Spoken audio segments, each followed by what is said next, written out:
Hello, everyone. Welcome back, episode 2 of Smart Stack. I'm Tom, one of your hosts, and I'm joined with Massimo, my Hello, other hello. host. How are you? Great. Beautiful Sunday morning. It's actually not that beautiful. It's a feel good Sunday morning. The weather's not beautiful, but it Okay, is but what you're it feeling is. good. Did Ferrari win? Is that why? No, No comment? no comment. Last weekend was a disaster. You saw that one, but Oh, I didn't know they're not racing this weekend. no. Okay, yeah, yeah, no comment. Yeah. All right, well, let's get into it here. To start, because we can make this a competition, we're gonna compare each of our videos' performance to kind of level the playing field, I guess, so to speak. We're just gonna look at the first 7 days. So we went ahead and did that, and I guess where our earliness is showing in this journey, because we didn't have the thousands, millions of views that we expected, but they'll come. They'll come, I think, right? So the N8N video that we talked about last week, it got in the first 7 days a grand total of 11 views. All right, feeling pretty good about that. And then Make.com, Massimo, your video, it got 3 views. So Damn it. this week, I guess N8N takes it, but I'm not very happy with the 11 even to begin with. It's kind of a funny thing. We had a YouTube channel. We have a YouTube channel with our business that has what, like 4,000 subscribers, Almost 4,600 now. Yeah, yeah, 4,600. whatever. Yeah. So we throw up a video and we get like hundreds of views like pretty quick, right? And Hey, but so we were here one time, right? We'll look back at this and laugh. So yeah, I think we're so, not going to right? stay comfortable at single digit views, at least on my end, and barely Yeah, double digit on yours. So yeah, no, completely. Well, it's a journey too. I mean, that's just it. It's kind of, I don't know exactly how it works, but I would think the YouTube algorithm needs a couple subscribers, then you get some views, and then they say, oh, people actually like this video. So, it's a journey. I think it's like all the people you see online say you have to be doing this for 18 months at least, I think, to really kind of make it anything. yeah. So here we are, two of what would be 75 weeks we'd have to do. So, we're on our way. We're on our way. So let's get into it here. Why don't you start, Massimo, talking a little bit about because I kind of started last week. This I don't know if we told the audience, but this week we're reviewing AI chatbots. A lot of buzz around AI, of course. You can't escape it. We'll try to balance AI with all the different things going on in the software world, but we are going to talk about AI this week. I'll let you take it away, Mass. Tell me a bit about what you looked into there. Yeah, sure. So, what we really tried to focus on in general, because as Tom said, there are a lot of chatbots out there. Chatbots in general have probably been around for a decade now, like live chat, maybe longer. We really tried to focus on ones that have AI built in. More specifically, I think what these guys call it is conversational AI. So, Yeah, I don't really know the technicality of what that means, but as far as I could tell, it's you can train it in some way, whether on your database or files you upload, and it can actually think and find and insinuate the answer. I don't know if you have a better way of saying no, that. I mean, yeah, conversation, as the name suggests, it's like back and forth. But to me, it's like, what kind of other AI is there, right? Like, think about ChatGPT, like that's a conversation bot. So I think you're right, but I don't know the distinction, right? How does that different than Yeah, that's a good point. all the other ones, I don't know right? the answer So either. yeah, yeah, But the software I looked at, really good domain name. They must have paid good coin for it. It's chatbot.com. chatbot. And so it's part of a parent organization, I believe, that is called Text. With a weird squiggly bracket. And Text owns a live chat software, a help desk software, KB software, a widget building software, and this chatbot software. So they've got a bit of an ecosystem going on, which you'll see a lot of these guys doing. Even the CRM software we work with on our day job is doing that, where you kind of branch in. But, anyways, how I stumbled across it, honestly, was just a SEO search, like a Google search. I'm like, hey, show me chatbot AI softwares. And with a name like chatbot.com, it came up. I checked it out. Its claim to fame is the fact that it's very highly customizable, which I think for me, and I'll talk about what that means. For me, I'm always attracted to that. I'm a bit of a tinkerer. And so within it, they took the model where within the tool, you can integrate with just about anything through something called Zapier, which we didn't review last week, but we reviewed Zapier-esque tools. They are definitely more geared towards e-commerce. So they have direct Interesting. integrations with Huh. Shopify, WordPress, a couple of the other e-commerce giants, but I mean, Shopify is 80% of it. So Like Shopify websites yes, specifically? Yeah, yeah, yes, to embed. yes. Okay, yeah, Yeah. yeah. So you can embed this chat right on there. It can pull store data right from your Shopify store, like product SKUs and stuff like that. And so that allows the AI to kind of understand what clients are having trouble with. But where the customizability comes in, maybe yours is the same, but I thought this was pretty cool where as it starts learning and starts answering, if it screws up or fails, it'll actually create an inbox of failures, and they call them, I think they called it like a training module. And you can click on each one and tell it why it couldn't figure it out and what it should do next time. Yeah. You can highlight product SKUs, you can write an answer, which I thought was like a really cool feature to like that is kind of training, right? Like you're playing basketball, you miss a shot, you go to your coach and say why, and you figure it out, right? Yeah. So, Yeah. um, Did it, I mean, I don't know if you got this far when you're doing it, but did that work, right? Were you able to say, oh, they gave some bad answer and you're able to say, no, actually answer it this way. And then, hey, the next time it did it, were you able to kind of it see that did. in action? It Yeah. did, but mine was a very simple one. I actually loaded up our KB and I asked it, what is Finmo's pricing? And it got confused because it couldn't find anything in our, and I don't know if they have any or on their website. Yeah. And so then I told it like the pricing, which they have now, or how they make money, sorry. And it did. I asked it again. So it was good in a very simplistic way. But honestly, I think a lot of these are going to be pretty simple. Most people, at least in the Shopify Yeah. scenario, it's like, okay, when is my product coming, or what is the price of this, or whatever. So I thought that was really cool. The other piece that I really liked, like I said, was the platform agnostic. So that was really neat. The last piece that in the early onboarding, when I loaded up data, what I thought was really neat, and I think yours does some stuff like this, but I'd never seen anything like this. Just the amount of data you can load up in a free version. You can load up 10,000 articles. Yeah. Those can be like PDFs, they can be videos, which I didn't try the video. It was like in beta, so I wasn't able to yet. So I guess what you were able to was documents, web pages, and they actually had direct integrations with all kinds of knowledge based softwares. Of course, not the one we use, but Sure. the big Yeah. ones, Freshdesk and all that. And Atlassian and yeah. yeah, so it's Yeah. always like learning as you add new things. And it took a minute. It would actually look at all of that. And then what it would do is actually build out a tree. And so it has a Oh, visual editor, kind of like a cool. map Yeah.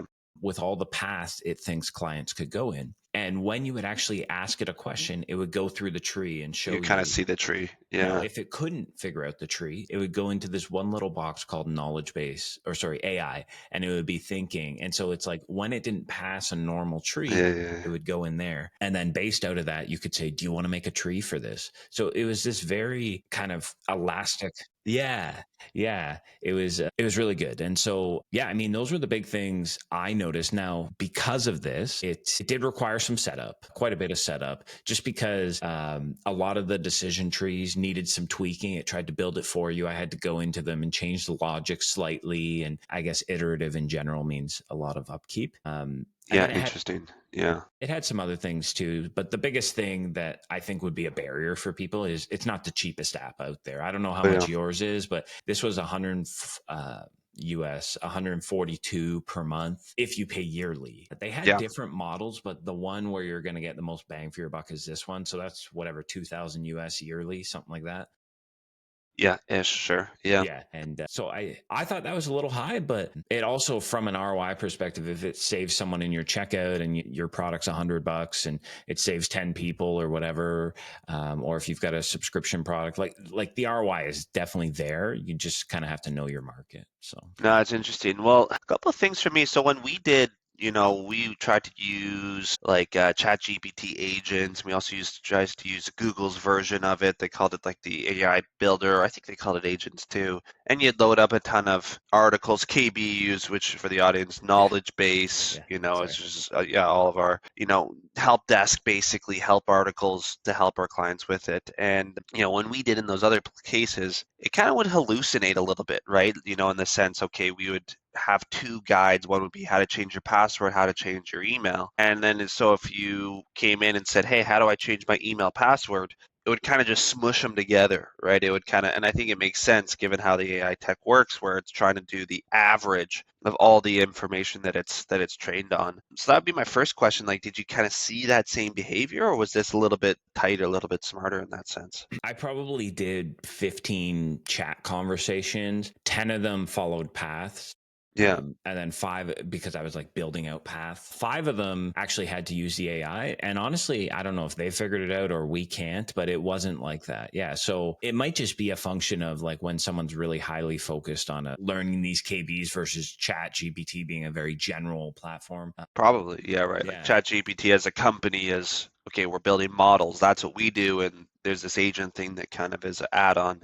But if you have a whole company that's just doing the, they're gonna have a different thing. I think And it then was the way they actually looked at our KB because you'll see it in the YouTube video. They actually show how they break it down, and they interesting. were actually like finding like almost like using HTML or something when you would see it. It was finding like keywords and indexing it in that sense. Huh. So there's probably something behind that. It might be a searchability thing or a yeah. Yeah. Anyways, yeah, How big was the tree? Was it just like this massive, like because we have like 100 articles a plus, yeah. right? Was it a No, huge tree or was it like more maybe simple? yeah. It was Yeah. probably 20 directions, Okay.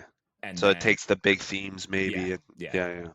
No, it's almost like, and I think this is something that's kind of cool or interesting about AI where it's, you shouldn't abandon the old technology, right? In the sense of, okay, my example, email password, using one of these AI agents or whatever, like ChatGPT, they'll try to smush it together, right? So you use this AI technology. Whereas the traditional way you used to do that, which is just a search, right? Which is kind of what you're describing, which is like an index of an HTML page. That's still the best way to do it, yeah, right? So it's kind of interesting, right? And yeah, so, these companies that are doing it kind of a combo of both is probably a good hybrid where it's like, hey, we're going to try and search. That's still a good technology. Let's not abandon that. But hey, if we can't do it, we're going to try and be a bit smart, use some intelligence, artificial intelligence to answer that. So interesting. Yeah, and then I guess just the whole, ROI piece with it is, I mean, it's true, right? It's, you got to do that. And, it's always tough, these ROI conversations. They're in 50 bucks. Yeah, if I save one person, it pays for itself, but I also have all this overhead. It's tricky to justify like on a dollar by dollar basis. I think it's just more, I don't know, especially for a small business owner, I think it's more just like that gut feel where it's like, holy crap, since implementing this, I've saved a ton of money or my sales have gone up, right? To kind of try and do that math of, hey, I think this person converted because of this bot and my margin is this and that. And look, my ROI was, I made an extra dollar because of this. It's like that's tricky, right? That's tricky math to make and tricky from a decision perspective. yeah, it is. And I mean, there's probably multiple angles you can look at it from the churn busting scenario or whatever, where it's like, okay, it reduced churn or it stops someone from leaving the shopping cart. There's also just a customer service angle. Like you may not have to scale up your team or have anyone on customer service with this, at least Yeah. originally.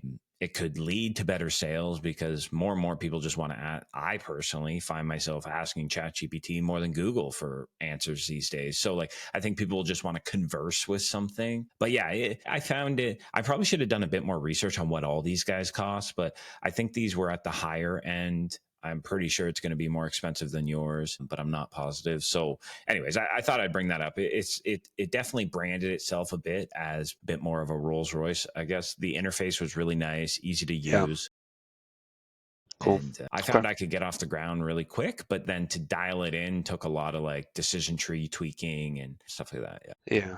Which is honestly not so bad because again, you probably spent an hour, but we probably spent 20 hours trying to do the Chat GPT agent. It just that's wouldn't true. work, right? Yeah, So sometimes, okay, fine, I'll do the grunt work just to get the answers right, right? It's not so much, at least there's an option to put in that work if someone wanted to and get to a point where it's a very usable chatbot. So yeah. interesting, And the interesting. training inbox I thought was very unique. And so, yeah, I mean, definitely try it out if you're interested in that because that definitely allows you to hone in on things, which is cool. Okay, well, let me get into mine here. Mine was, of course, AI chatbot. That's the theme. What I did for this one was actually a feature within an existing software. So the software was GoHighLevel CRM, and maybe people listening are pretty familiar with GoHighLevel, but they've recently, not super recent, but I think in the past year or so, came out with their conversation AI. So it's not you go out and you buy something else. You say, hey, I'm already using this CRM GoHighLevel. I want to enable this one feature. And the reason I chose that is simply because I've been hearing a lot about it. In the circles where we run in, I've heard of maybe 5 or 6 different people using GoHighLevel specifically for this. We know one person who literally signed up for GoHighLevel to use this feature.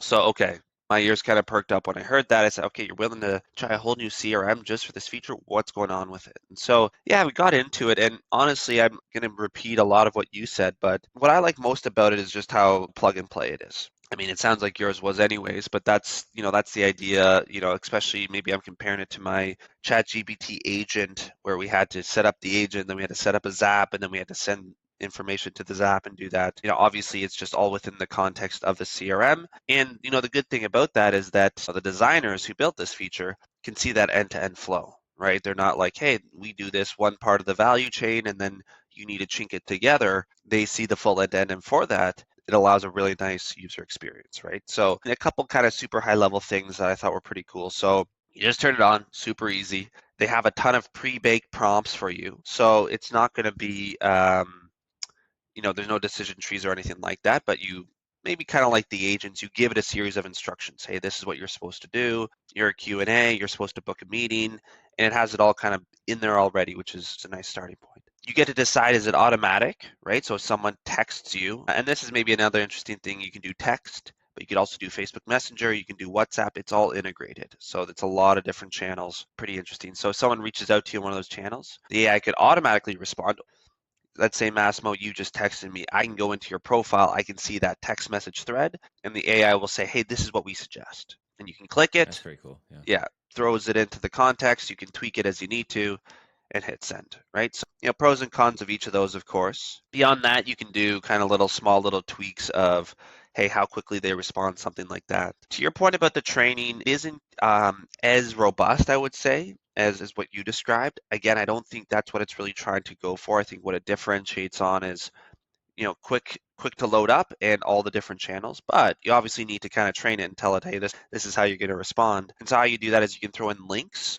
I actually, in the video, you can see it there. I thought it was just individual links, like, I don't know, whatever, chatgpt.com, you put it in there and then it would scrape that one page, but it can actually do full domains. So if we work at a company called Blueroot, if I put in blueroot.ca, it can actually go through the entire set of web pages, blueroot.ca/pricing, blueroot.ca/about us, you can scrape all those, put it in, and then if you wanted to, you can throw additional Q&As in. So that would be the closest thing probably to your training, which is, oh, come on, this chat got it wrong. I'm going to explicitly put in, hey, if someone asks this, do that. But that's more manual, right? That's not going to tell you that.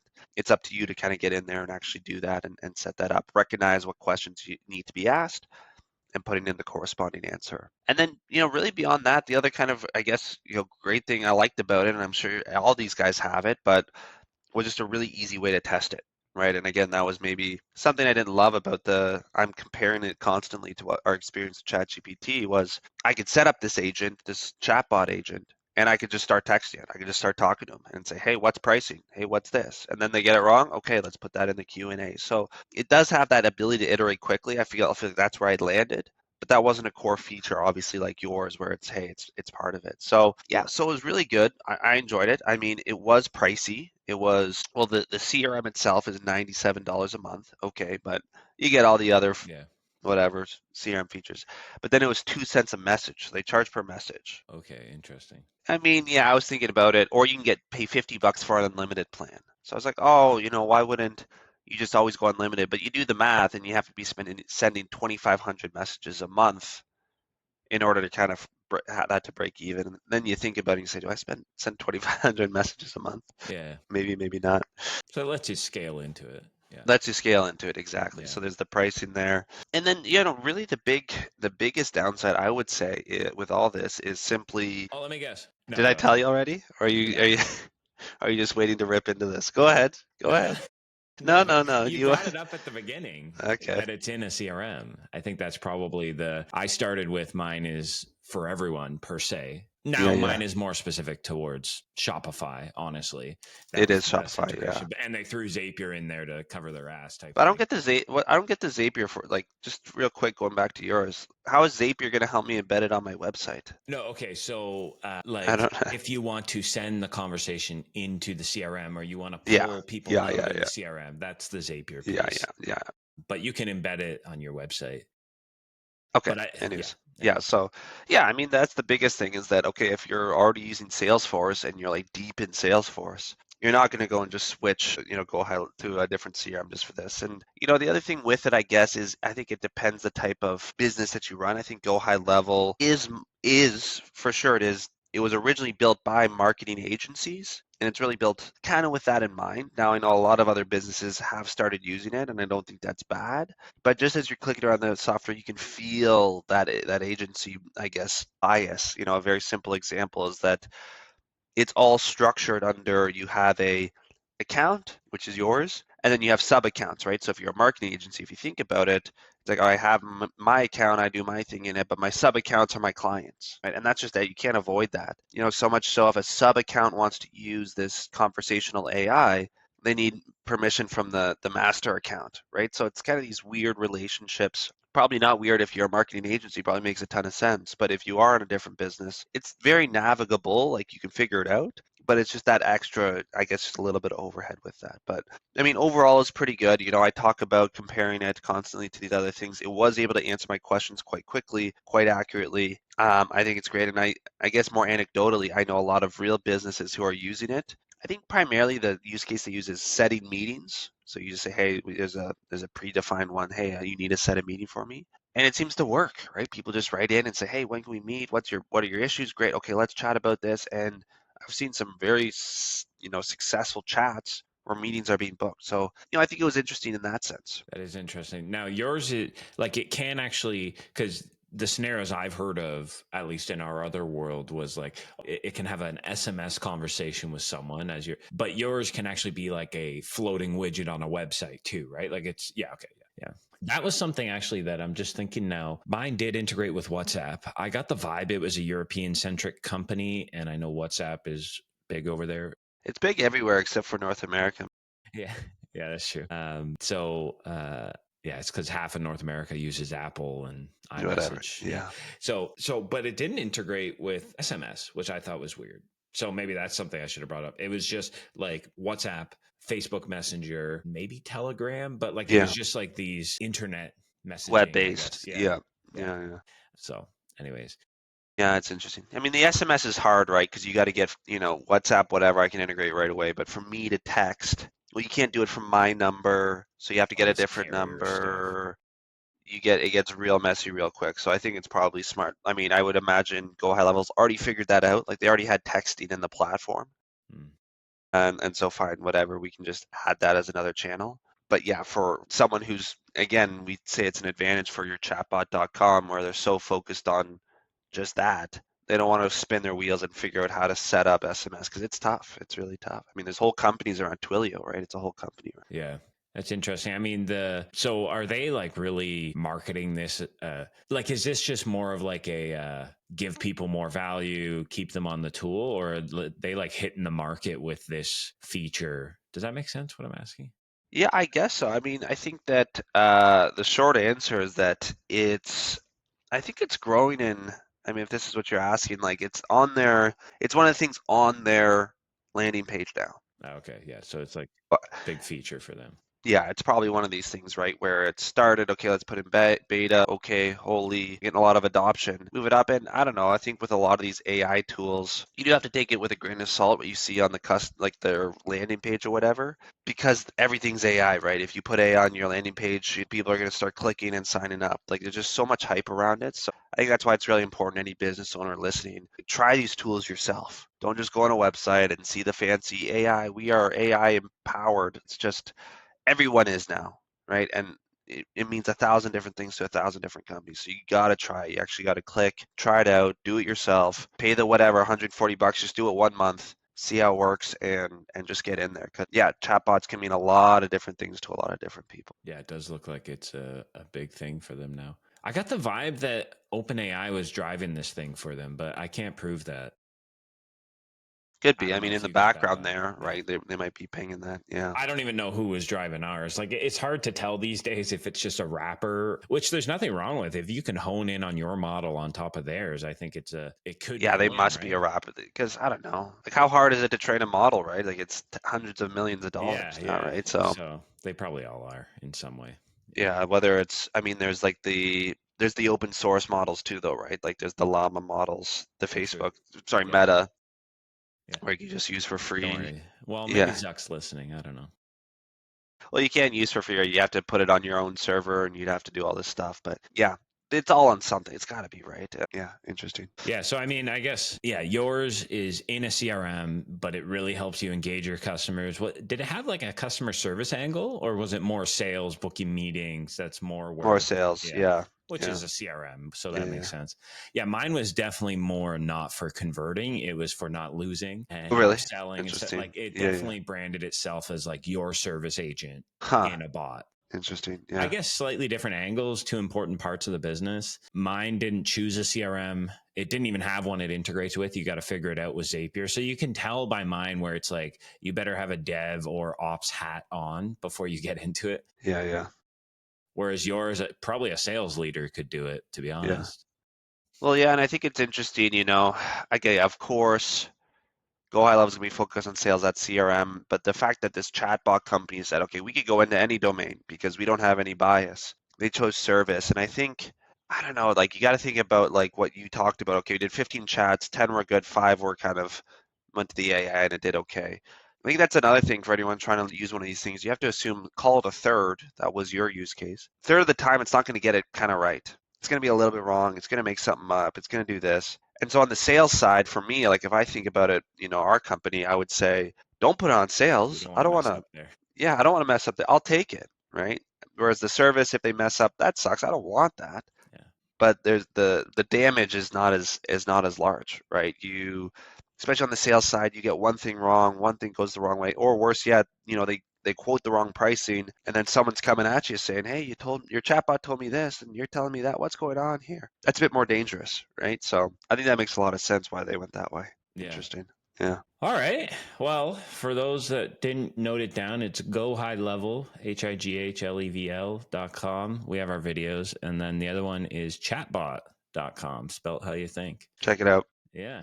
So yeah, we'll do the same thing. Give it a week. See what kind of traction we get. We got to beat the 11 versus 3 number. Yeah. But next week, I think we're going to be talking about the code, AI code assistance, right? So Yeah. we won't give away, but basically people, AI we code kind of, generators, they call them. Yeah. yeah. I mean, we aren't coders, but we're going to kind of give it a shot to say, hey, the AI's here. Could Code's we always be? been a rate limiting step for us. Let's see what we can do with it. So I think it'll be interesting videos at the very least of how you can get started with these types of things. Yeah. Mine will definitely be funny compared to yours because I'm way behind in terms of the knowledge there. So I'm it'll not be that good. far, man. We'll see. We'll see. Anyways, everyone listening and watching, thank you so much. We'll please, if you haven't already subscribed, tell any other business owners you know about the channel who are interested about in tech, software, things that'll help their business. And we'll see you next week. See ya.